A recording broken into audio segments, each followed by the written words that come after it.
Bienvenidas y bienvenidos a Matedumat y al segundo encuentro virtual, la investigación y el aula de matemáticas.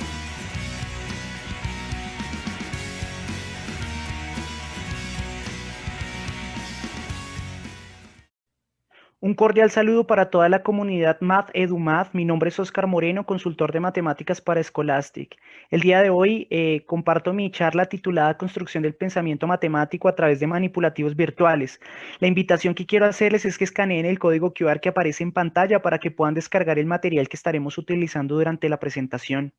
Al finalizar esta sesión, los participantes podrán responder a estas preguntas: ¿cómo desarrollar el pensamiento matemático? ¿Qué son los manipulativos virtuales y cómo utilizarlos para poder construir el pensamiento matemático en los estudiantes? Y finalmente, ¿qué recursos online puede utilizar para este propósito? Comencemos entonces definiendo qué es el pensamiento matemático. Para eso quiero hacer una actividad interesante con ustedes, y es que pausen el video en este momento y que ustedes traten de completar esta definición con las 4 palabras que creen ustedes que completa perfectamente la definición tomada de este artículo de investigación Mathematical Reasoning and a Sense Making del Consejo Nacional de Profesores de Matemáticas de los Estados Unidos. Bien, entonces las 4 palabras son proceso, manipular, analizar y conclusiones. Precisamente entonces desde esta postura, el pensamiento matemático es visto como un proceso en donde las actividades de manipular y analizar son fundamentales sobre objetos, diagramas y símbolos que normalmente o comúnmente trabajamos desde las 3 representaciones: concreta, pictórica y abstracta, enunciadas en el método Singapur, con un propósito, y es sacar conclusiones con base en evidencia o supuestos. Por otro lado, tenemos esta definición y quisiera hacer la misma actividad nuevamente, que pausen el video y traten de completar esta definición con aquellas 2 palabras que ustedes creen completaría perfectamente la definición. Bien, esta definición tomada de este sitio web que funciona como wiki, donde diferentes profesores de diferentes partes del mundo pueden ir nutriendo las definiciones en lo que respecta al campo de la educación matemática, tenemos entonces que el pensamiento matemático, o el principio de él, es una parte de las matemáticas que le sirve al estudiante para determinar valores de verdad a enunciados que les proponemos en la clase. Por otro lado, tenemos lo que significa el pensamiento matemático para el Consejo Nacional de Profesores de Matemáticas de los Estados Unidos, enmarcado en sus estándares y principios del año 2000, donde básicamente tienen 4 aspectos fundamentales que el estudiante debe hacer. Primero, reconocer el razonamiento y prueba como aspectos fundamentales de las matemáticas. Luego, hacer e investigar conjeturas matemáticas. Eso quiere decir que el proceso de conjeturación está completamente alineado y ligado a lo que es el razonamiento matemático y por ende y su equivalente a la construcción del pensamiento matemático de acuerdo a este artículo. El desarrollo y evaluación de diferentes argumentos matemáticos y pruebas. Y por último, la selección y el uso de diferentes tipos de razonamiento y métodos de prueba dentro de la clase de matemáticas. Por otro lado, tenemos qué son los manipulativos virtuales. Llama la atención que tenemos una primera definición desde el año 1999, en pleno auge de la web 2.0, donde tenemos los manipulativos virtuales como una representación visual, pero que ya tienen 2 características desde este año. Lo primero es que les ayudan a los estudiantes a comprender mejor las matemáticas, y segundo, que permiten tanto enganche como lo hacen los manipulativos físicos. Tenemos entonces otra definición más reciente del año 2002, en esa transición entre la web 2.0 a la 3.0, que además de ser considerada una representación visual, el manipulativo virtual también debe ser interactivo y con una base sobre un objeto dinámico web. Esto ofrece para ellos oportunidades en cuanto a la construcción del conocimiento matemático. En el año 2017, en plena transición de la 3.0, web 3.0 a la web 4.0, tenemos entonces que los manipulativos virtuales cumplen 2 características. La primera de ellas es que permite representar conceptos matemáticos más complejos, y segundo, de una manera eficiente y más fácil de lo que lo hacen los manipulativos físicos. Y una definición más reciente del año 2020, donde este artículo de investigación es fabuloso y mi invitación es que ustedes lo busquen y lo puedan leer, donde la experiencia que tienen es cómo los manipulativos virtuales ayudan a la comprensión de las matemáticas, el desarrollo de habilidades en torno a la resolución de problema, pero puntualmente con un estudio de caso con 24 estudiantes con dificultades cognitivas y dificultades en la clase de matemáticas, y cómo los manipulativos ayudan a estos estudiantes. Entonces, en este momento tenemos esta pregunta: ¿cómo construir pensamiento matemático a través de manipulativos virtuales? Es decir, la pregunta de cómo estas representaciones visuales interactivas como base un objeto dinámico web ayudan al proceso de la manipulación, el análisis de los objetos, de los diagramas, de los enunciados y los símbolos para el trabajo de las matemáticas en la clase. Es así como vamos a construir algunos ejemplos, construyamos pensamiento matemático con algunos ejemplos, pero antes de eso quisiera mencionar que los manipulativos virtuales, de acuerdo a este enunciado de Jerome Brunner dentro de su teoría de desarrollo cognitivo, donde manifiesta que los estudiantes deben aprender a construir conexiones entre objetos físicos, representaciones visuales y símbolos, pareciera ser que los manipulativos virtuales se vuelven el puente perfecto entre la representación concreta de las matemáticas y la representación abstracta.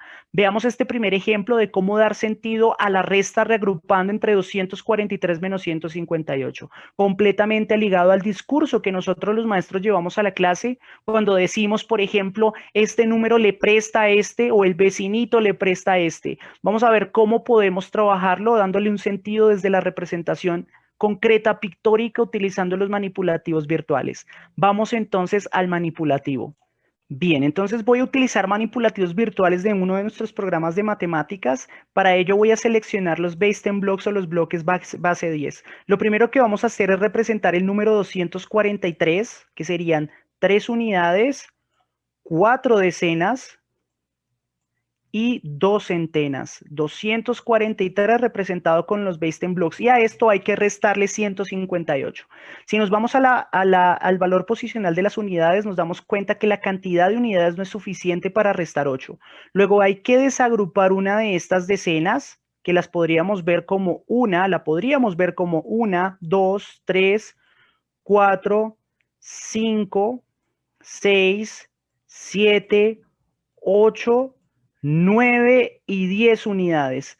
Ahora esta decena la estamos viendo como 10 unidades, luego estas 10 con las 3 que teníamos, tenemos 13 unidades en total, de las cuales podemos quitar ahora sí o restarle 8. Entonces vamos a restarle 8, 1, 2, 3, 4, 5, 6, 7 y 8. Fíjense ustedes, queridos maestros, que en este momento el estudiante sabe el por qué. El 3, que no podíamos restarle 8, se volvió un 13, no porque el vecino le haya prestado o el valor posicional siguiente le haya prestado al 3, no, sino porque reagrupamos o desagrupamos una decena en 10 unidades para tener 13 en total y poder hacer la resta. Lo mismo vamos a hacer con las decenas, tenemos 3 en este momento y hay que quitar 5, no tenemos suficientes, luego vamos a desagrupar una de estas centenas en 1, 2, 3, 4, 5, 6, 7, 8, 9 y 10. Tenemos 10 decenas en total que conformaban esta centena y de ahí vamos a restar 5 de ellas. 1, 2, 3, 4 y 5. Y finalmente a esta centena que quedó hay que restarle 1. Luego lo vamos a eliminar y tendríamos entonces la solución a este problema. En ese sentido, el estudiante ya sabe por qué 243 menos 158 le va a dar un resultado de 85.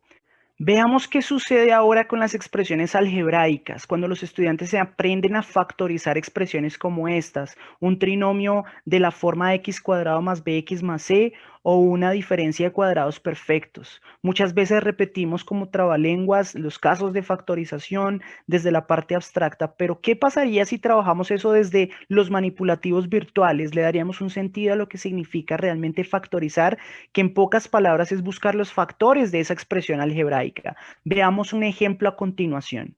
Entonces, para hacer la factorización de esa diferencia de cuadrados perfectos entre x cuadrado menos 4, vamos a desplazar una ficha que está representando el x cuadrado y vamos a desplazar menos 4 de estos negativos o de estas unidades, representando justamente el menos 4 que está en la expresión algebraica. Entonces, en este momento en pantalla tenemos x cuadrado menos 4. Lo que tenemos que hacer para buscar los factores de esta expresión es simplemente completar un cuadrado o un rectángulo perfectamente. Vemos que hay unos espacios que nos faltan llenar, vamos a llenarlos. Por ejemplo, en este caso podríamos llenarlo con 2 fichas de x pero por el principio de conservación en cuanto a expresiones algebraicas, sabemos que esto modifica la expresión. Luego hay que restar esas x al mismo tiempo, entonces vamos a desplazar dos x negativas para que no modifiquemos de ninguna forma esa expresión. Luego ya hemos acabado de factorizar, pues al buscar el largo de este cuadrado nos damos cuenta que este largo de este cuadrado x cuadrado mide x y que estas dos, de estos dos fichas de color verde mide 2. Es decir, que el primer factor de x cuadrado menos 4 es x más 2. Y el ancho de este arreglo o de este rectángulo sería lo que mide el lado de este cuadro azul, que sería x, y lo que miden estos dos lados de estas dos fichas de menos x que tenemos acá, que nos daría menos 1 y menos 2. Quiere decir que la factorización de x cuadrado menos 4 es igual a x más 2 por x menos 2. Finalmente, quiero compartir con ustedes estos recursos online que podemos utilizar en donde encontraremos tanto manipulativos virtuales como actividades interactivas. Entonces, en este momento quedo muy atento a sus preguntas y muchísimas gracias a todos. Agradecemos la participación del ponente en este encuentro y a ti por tu atención. Durante los siguientes minutos podrás interactuar con él a través del chat en vivo. Te invitamos a realizar tus preguntas y aportaciones.